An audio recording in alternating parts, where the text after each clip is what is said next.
A message for Sunday, September the 6th.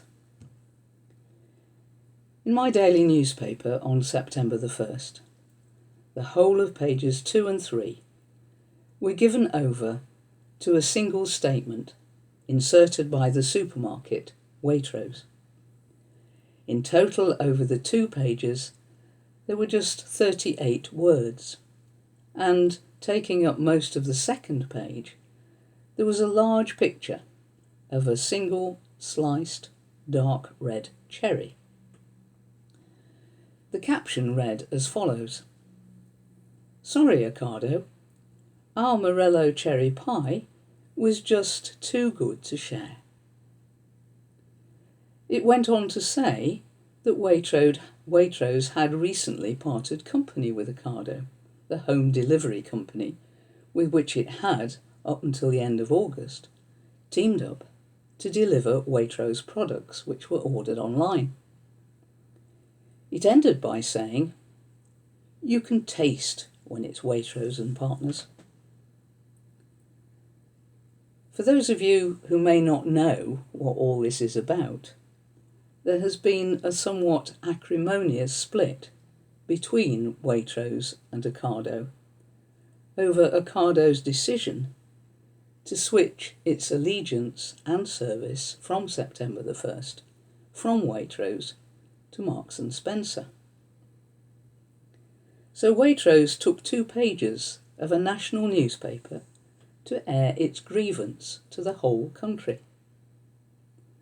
My first reaction was, how petty and childish is that? My second was to wonder how much the advertising had cost. After some research, I discovered that a full-page advert in my newspaper costs £18,000. So Waitrose had possibly spent £36,000 on this attempted smack in the teeth. I pondered how much better that money could have been spent. I also wondered why Waitrose would want to seek a reaction from the whole nation. But then, as I read on in the paper and came to the world news section, I found the same thing happening again. This time, it was the President of the United States, who else you might say, resorting to global tweets, trying to persuade the whole world that his opinion was the only one worthwhile. If you ever follow any of these, you will know that the President's tweets are very frequent, often quite short. They use a lot of question and exclamation marks, and he always uses capital letters as a way of highlighting the inflammatory words he wishes to emphasize. How easy it is in our modern world to let your thoughts be known instantly across thousands of miles. And we have become used to it.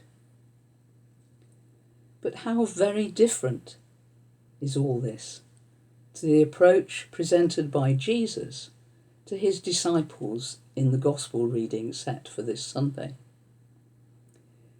In this short reading, Matthew 18, verses 15 to 20, we have an example of conflict resolution in its simplest form.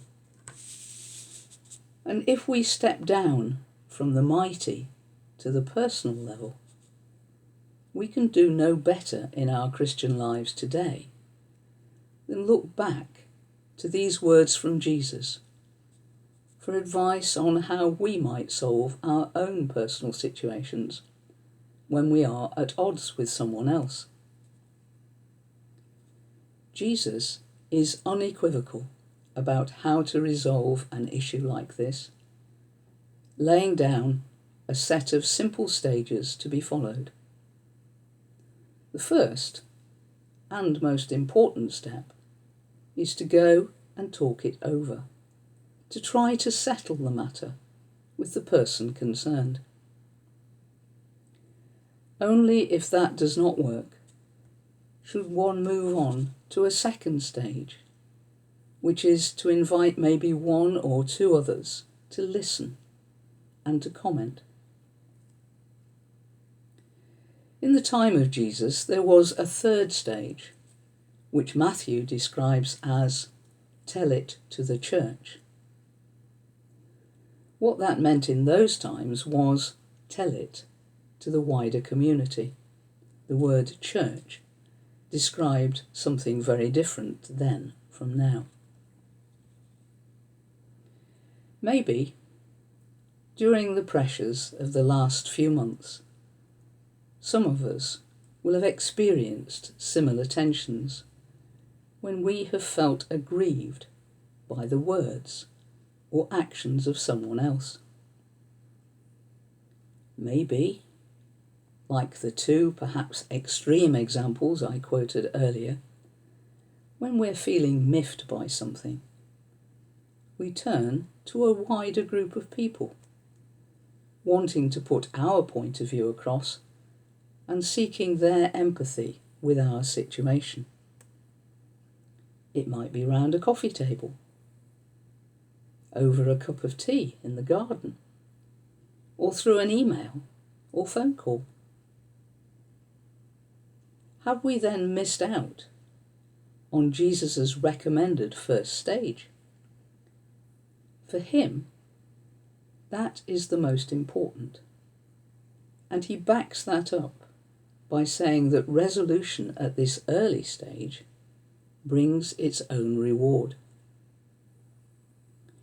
In his commentary on this short passage, Tom Wright, former Bishop of Durham, says this: "Go and see the person one-on-one. That needs courage. It also needs prayer and humility. The other person may well respond with a counter-accusation, and there may be truth in it which you need to recognise. But if the meeting works, then it's wonderful. Jesus said, you've gained a brother or sister. And that's what it feels like. Reconciliation often creates a closer bond than you had in the first place." Words from Tom Wright.